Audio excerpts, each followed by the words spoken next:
Cavite Ray Pamilya.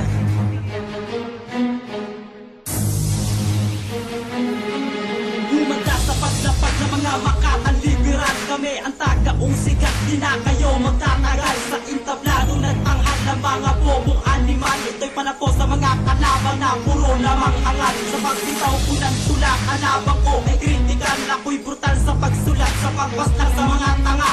GT Wested ay muling yumayanig sa kapatagan na panglipunin ng mga kalaban na puro ng kabubuan. Handa ka na bang sumabay sa mga Makatan? May taglay, walang humpay sa pagsagupa sa amin. Di ka makakasabay, nakakarindi mga awitin nyo at puro lamang ingay.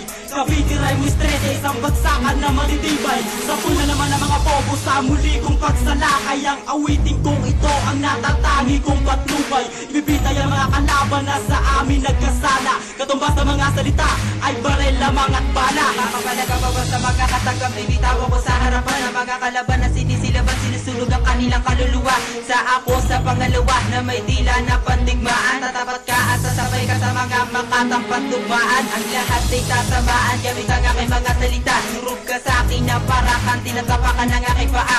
Oo ako, wala nang iba. Bakit sino ba napapakinggan sa larangan na to? Sa ating dalawa, sino ba ang mahihigitan? Mananabi ka ng mga tagapakinig kapag lalaban at pagtutuos mula sa Diyos ng mga Makata. At sa ngayon, di pa ko tapos. Daka na ba sa bayan ng mga salita? Pinapabilis, pinapatulin, walang tanga sa larangan na to. Kunti kayo lang mga uhugin. Bang! Sa pula naman ng mga Makatang walang kwenta. Dun kayo mas nababagay sa mga tulad yung basura. Sa akin wag ka nang umasa na makakaisa ka. Mga tanga na walang puwang magsialis na sa aming kultura. Pinakita ngayon na kilakas sa pabalakas ko sa balagtas na iwawakas. Ang tangi ko lunas upang makasago pa ba ang bukas. Binasbasan ako upang saktiin ng mga Makatang hindi pa akma. Kundi kasang ayon lumipat sa nayo pagkat ako ang batang pinadala.